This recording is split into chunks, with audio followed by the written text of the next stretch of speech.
Tengan todos un cordial saludo. En esta presentación nuestro grupo va a hablar sobre la política fiscal y el gasto público.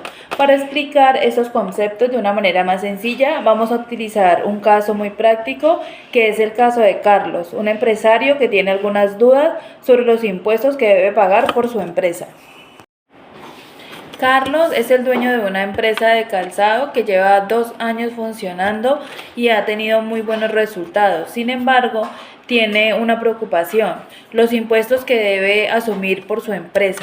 A partir de esta situación podemos entender mejor para qué sirven los impuestos y cuál es su relación con el funcionamiento del Estado. En este caso, nosotros vamos a asumir el papel de orientadores de Carlos. Nuestro objetivo principal es explicarle de una manera muchísimo más clara y sencilla por qué existen los impuestos, para qué se utilizan, cómo se relacionan con el funcionamiento del Estado y con la sociedad. Lo primero que encontraremos es la política fiscal, que es la manera en que el Estado administra los ingresos y los gastos para influir en la economía del país. Dentro de ella encontramos principalmente los ingresos, el gasto público y el endeudamiento. Los impuestos son una de las principales fuentes de ingreso, mientras que el gasto público permite atender las necesidades de toda la sociedad. Carlos, ¿qué pasa cuando la economía necesita un impulso? Hay dos tipos de política fiscal, ¿cierto? Tenemos, una es la política fiscal expansiva. Cuando eso sucede, cuando la economía necesita un impulso, ahí es donde llega esa política. Por ejemplo, cuando hay poco crecimiento, cuando las empresas venden menos o aumenta el desempleo. En este caso, el Estado puede aumentar el gasto público, la inversión o reducir algunos impuestos lo que busca es estimular la economía por medio de la inversión, a que aumente la producción, que disminuya el desempleo, llegue el empleo, también aumente el consumo. Eso es lo que nos llamamos impulsar la economía, y lo realizamos por uno de los tipos de política fiscal que en este caso es la política fiscal expansiva. Bueno, Carlos, ¿y si ocurre lo contrario? Si lo que necesitamos es moderar la economía, ¿cómo se hace? Bueno, está la política fiscal contractiva, que se aplica cuando existe mucha presión sobre los precios y se necesita moderar la actividad económica. En ese caso, el Estado puede reducir el gasto público o aumentar algunos impuestos, que lo que busca es controlar o apoyar a controlar la inflación, la reducción de determinados desequilibrios económicos, y eso va a hacer que se modere la economía por medio de la política fiscal contractiva. Ahí es donde aparece esa política.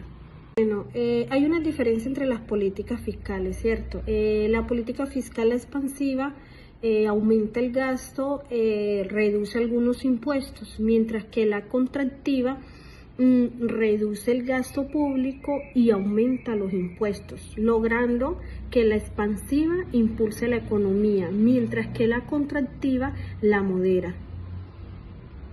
Bueno, Carlos, ahora, ¿qué es el gasto público? Es el uso de los recursos del Estado para cumplir sus funciones y atender las necesidades de la población.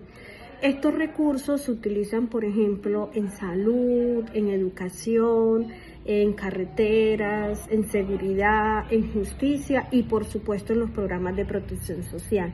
Eso también puede beneficiar a las empresas. ¿Cómo así que las puede beneficiar? Por ejemplo, una carretera en buenas condiciones facilita que Carlos, en el caso tuyo de la empresa, puedes transportar sus productos, y la educación ayuda a formar trabajadores capacitados para que puedan hacer y administrar muy bien la empresa. Hola, buenas, mi nombre es Javier Fuentes y les continuaré hablando un poco sobre de dónde sale el dinero del Estado. Bueno, en esta diapositiva explicaremos el origen de los recursos del Estado.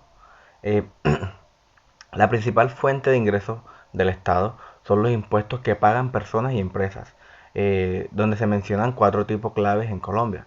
Primero, la renta, que es sobre las utilidades que ganan personas y las empresas, como decía anteriormente. El segundo es el IVA, que es el impuesto al valor agregado que pagamos todos al comprar bienes y servicios. Este ya va incluido en el precio final. El tercero es el ICA. Este es un impuesto de industria y comercio. Es municipal y se paga por tener actividades comerciales dentro de este municipio. Y cuarto sería el patrimonio.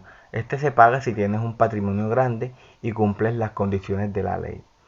Cerrando la diapositiva eh, con la idea de que esto es una responsabilidad legal y fundamental para que el Estado funcione. Bueno, continuando con la siguiente diapositiva, que lleva como título Finanzas del Estado, en esta podemos decir que aquí explicamos lo que pasa cuando el Estado compara lo que entra versus lo que gasta. Bueno, lo definimos en dos puntos. El déficit fiscal. Esto es cuando los gastos son mayores que los ingresos. Esto quiere decir que gasta más de lo que tiene. Ejemplo, eh, entran 100 millones de pesos, pero gasta 120 millones. Ahí hay un déficit de 20 millones de pesos. A esto le hace falta plata.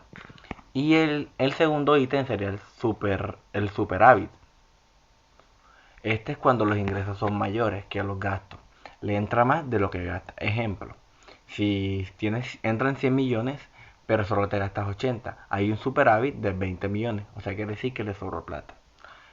Una frase para culminar la diapositiva es que el déficit es gastar más de lo que recibimos y el superávit es recibir más de lo que gastamos. Bueno, continuando con el por qué pagamos impuestos. Esto responde a para qué de los impuestos. Bueno, los impuestos son la financiación principal del Estado y esa plata se usa para sostener servicios que nos benefician a todos.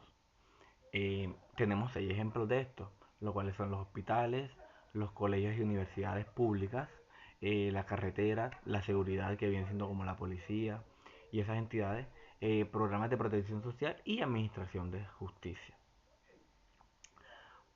Pagar los impuestos que legalmente corresponden es una obligación, pero también es una forma de contribuir al financiamiento de la sociedad. Es decir, no es solo que toca pagar, es que con eso ayudas a que todo funcione. ¿Nos beneficiamos? Bueno, en eso tenemos un caso particular de Carlos, el cual se beneficia indirectamente.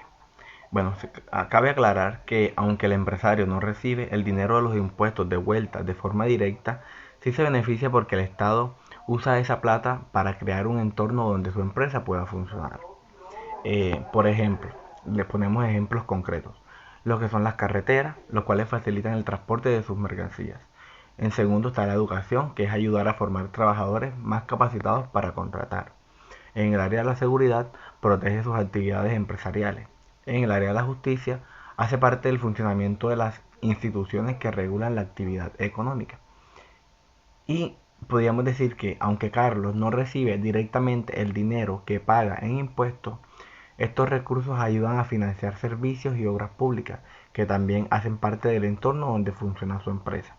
Es simple, no te devuelven la plata, pero te devuelven condiciones para que tu negocio prospere. Bueno, en esta hacemos el cierre del caso de Carlos. En este podemos decir que le dejamos dos ideas claras a Carlos. Primero, que recuerde el pago de los impuestos, el cual es un compromiso económico para cualquier empresa. Eh, por lo cual, al tener un negocio también existen responsabilidades legales y tributarias que se deben cumplir sí o sí. Y segundo, es que debe entender que sus obligaciones tributarias también hacen parte de su administración, o sea, su administración responsable de la empresa. No es solo vender y ganar. Ser un buen administrador es también entender y cumplir con los impuestos. Gracias, Carlos.